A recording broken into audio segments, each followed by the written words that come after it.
ओम शांति। आज सुनते हैं प्यारे बाबा की 21 फरवरी की मुरली से दिल में छपने वाली गहराई की बातें।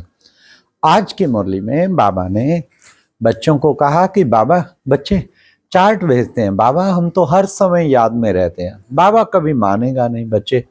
हाँ, हर समय याद में रहें तो कर्मातीत हो जाए। अभी तो पाई पैसे की भी याद नहीं है और समझते हैं हम हर समय याद में रहते हैं।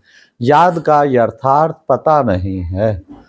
इसलिए बच्चे तो बड़ी ऊंची मंजिल है, सिवाय एक बाप के और कोई याद ना आए। इसका बच्चों को खूब पुरुषार्थ करना है। ज्ञान सुनते सुनते सुनते बाद में एक तंत्र रह जाता है, और तंत्र क्या है? तंत्र है मन मना भाव। इस तंत्र को बुद्धि में रखना है, ये है तंत्र।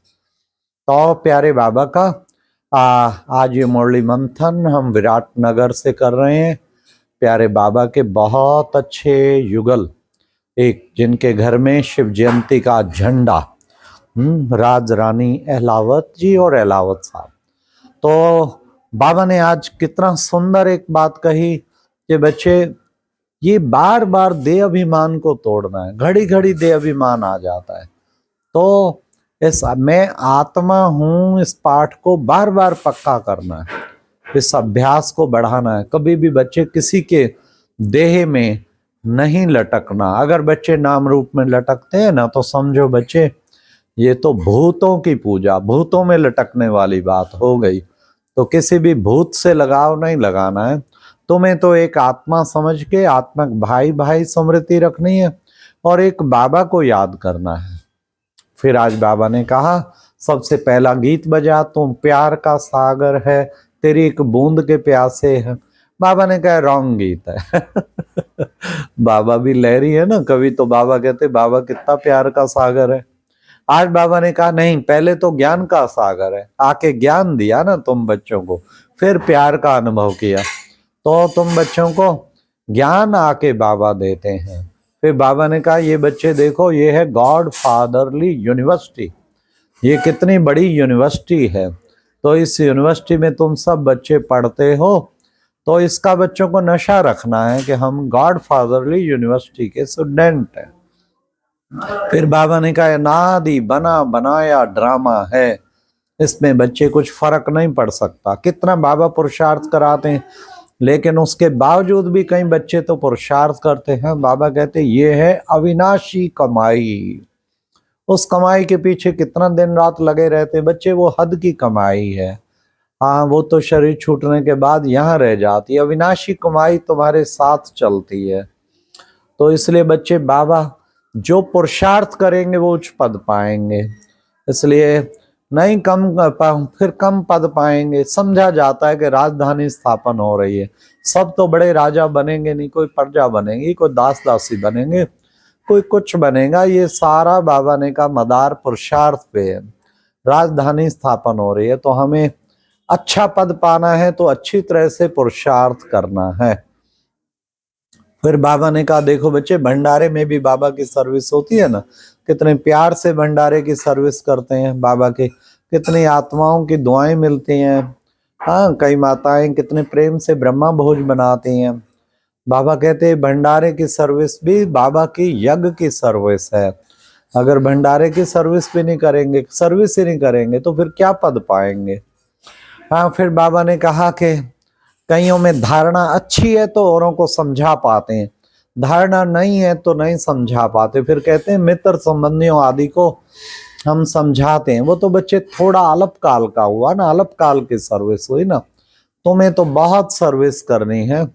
इसलिए अगर अच्छा सर्विसेबल होगा तो सर्विस का शौक होगा। बाबा ने कहा प्रदर्शनी में जाएंगे, वहां औरों को भी समझाएंगे, सबको बहुत अच्छी तरह से समझाएंगे। तो बाबा ने कहा सर्विस करेंगे तभी तो उच्च पद पाएंगे। इसलिए बच्चों को सर्विस भी अच्छी तरह से करनी है, अपना कल्याण करना है और फिर औरों का कल्याण करना है। फिर बाबा ने कहा बच्चे, कई बच्चे बाबा के सुस्त बच्चे सुस्त बच्चे नहीं बनना है। हाँ, चुस्त बच्चे, एक्टिव, सारा दिन योग सेवा ज्ञान धारणा इसमें जो लगा रहता है ना, वो है बाबा का चुस्त बच्चा। और सुस्त बच्चा सोचता ही रहता है, सोचता ही रहता है, करता कुछ है नहीं, पुरुषार्थ नहीं करता। अच्छे अच्छे माइलस्टोन पुरुषार्थ के बनाने चाहिए ना। आज 4 घंटा याद करेंगे, आज 5 घंटा याद, 3 घंटा बाबा चलते ऐसा चार्ट बनाएंगे बड़ा अच्छा, खूब सेवा करेंगे 4 घंटा, ऐसे कुछ अच्छे अच्छे करो तो चुस्त पुरुषार्थ है। आज बाबा ने कहा कहीं बाबा के सुस्त बच्चे हैं। फिर बाबा ने कहा कि बाबा आया है तुम सबको पावन बनाने, तो तुम बच्चे पावन बनते हो, पावन बन के ही वापस जाएंगे ना, बिना पावन बने तो कोई आत्मा वापस जा ना सके। फिर बाबा ने कहा जो श्रीमत पर नहीं चलते हैं ना, वो अपनी तकदीर पे लकीर लगाते हैं, इसलिए बच्चों को श्रीमत पर चलना चाहिए। फिर बाबा ने आज कहा कि देखो बच्चे, दिलवाड़ा मंदिर है ना, देखो हू बहू तुम्हारा यादगार, उधर जड़ दिलवाड़ा मंदिर, ये है चैतन्य दिलवाड़ा मंदिर, तुम चैतन्य में आके बैठो। ऐसा तो कहीं भी नहीं होता बच्चे, देखो प्रैक्टिकल में वही स्थान, दोनों जगह जड़ और चेतन का यादगार। तो बाबा ने कहा कि बच्चे यहाँ पर देखो, आदि पिता ब्रह्मा का भी यादगार है, जगदम्बा का भी यादगार है, और तुम सब भी यहाँ दिलवाड़ा मंदिर में 108 तपस्वी दिखाया बैठे, तुम सब भी तपस्या के, तुम्हारे भी यादगार हैं। हाँ, नीचे में तुम तपस्या कर रहे हो, ऊपर में तुम देवी देवता बन रहे हो, तो इस सब का यादगार यहाँ पे दिखाया है। फिर बाबा ने कहा कि बाबा सब बच्चों को वापस ले जाते हैं। अब वापस ले जाते हैं तो मूल वतन ले जाएंगे ना, वाया सूक्ष्म वतन, लेकिन मूल वतन ले जाते हैं। हाँ, क्योंकि वो तुम्हारा घर है बच्चे, घर तो साइलेंस, उसे कहते हैं स्वीट साइलेंस होम। तुम अब अपने स्वीट साइलेंस होम में जाते हो, वहां स्वीट साइलेंस होम में तुम जाके फिर पावन बनते हो, कितना उच्च पद पाते हो। तो बाबा आया है तुम बच्चों को 21 जन्मों की बादशाही देने के लिए, तुम इतना उच्च पद पाते हो, इसलिए बच्चों को पूरा पूरा पुरुषार्थ करना है ऐसे उच्च पद पाने के लिए। तो फिर बाबा तुम बच्चों को जितना अब पुरुषार्थ करेंगे नहीं, क्योंकि समय बच्चे बहुत कम है और सब कुछ खत्म होने वाला है, कुछ भी बचने का नहीं है। बाबा ने कहा पॉइंट्स जिनकी बुद्धि में बैठेंगी ना, जो अच्छी रीति समझकर समझाते रहते हैं, उन्हीं की बुद्धि में बाबा की पॉइंट्स बैठती हैं। बाबा ने कहा कपास भी दाना रोने के लिए बुद्धि योग थोड़ा भी ना भटके। वाह वाह वाह वाह। आप देखना मुरली सुनते सुनते भी भटकता है कईयों का, और योग में तो खूब भटकता है। बाबा ने कहा पास भी दाना होना है तो थोड़ा भी बुद्धि योग ना भटके। अच्छा, बाबा भी गुप्त है, फिर बाबा ने कहा रजाई भी गुप्त देता हूं, तो तुम्हारा वर्षा भी, इसलिए बच्चे बाप को भी याद करो, हाँ वर्षा भी याद करो तो रजाई प्राप्त होगी। यहाँ लड़ाई झगड़ा तो कुछ है नहीं, यहाँ तो ज्ञान और योग के बल से ही तुम बच्चों को हाँ इतना ऊंचा राजाई पद मिलता है। फिर बाबा ने कहा योग बल से ही तुम बच्चे विश्व की बादशाही प्राप्त करते हो। कितनी ऊंचा ये योग बल है। आज बाबा ने वरदान में भी कहा कि बच्चे कलप कलप के विजय की स्मृति के आधार पर माया दुश्मन का वाहन करने वाले हाँ महावीर विजयी भव। बाबा ने कहा कई बच्चे क्या करते हैं बाबा कृपा करो, माया को ना भेजो, ये करो, आशीर्वाद करो। नहीं बच्चे, अरे विजयी योद्धा की क्या निशानी, आह्वान करेगा दुश्मन को, आजा तेरी हिम्मत है तो मैदान में। तो बाबा ने कहा जो विजयी योद्धे होंगे ना, विजयी बच्चे होंगे, वो कहेंगे माया का आह्वान करेंगे, भले आओ, तुम आओगी तो हम विजयी बनेंगे। ये है ना अच्छी स्थिति। तो बाबा ने कहा ऐसे कलप कलप के विजयी बनो।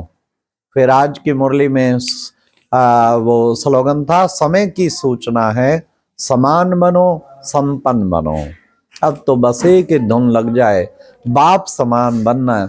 मेरा हर बोल बाप समान हो, मेरा हर संकल्प बाप समान हो, मेरा हर वचन बाप समान हो, मेरा हर कर्म बाप समान हो, तो संपन्न बनो और समान बनो। ये संपन्न फिर किससे? ज्ञान से संपन्न, प्रेम से संपन्न, शांति से संपन्न। चेक करना है हर चीज से मैं संपन्न बनी हूं आत्मा। लास्ट अव्यक्त इशारा बाबा ने कहा एकांत और एकाग्रता कैसे होगा, उसके द्वारा उसी से तुम सिद्धि स्वरूप बनेंगे। एकाग्रता से सिद्धि स्वरूप, ऐसा दोनों चीजों की जरूरत है सिद्धि स्वरूप बनने के। एकांतवासी भी और एकाग्रता की शक्ति भी, दोनों शक्तियों को धारण करना है। तो बाबा ने कहा कि बच्चे, आपके यादगार चित्रों में भी ये दोनों ही बातें खास दिखाई है ना। एक तरफ एकाग्रता दिखाई है, एक तरफ एकांत। एकांत एक के अंत में खो जाना, एकाग्रता एक बुद्धि बाबा में और कहीं ना लगे। अच्छा, ओम शांति। ये थी आज की मुरली से दिल में छपने वाली गहराई की बातें। ओम शांति।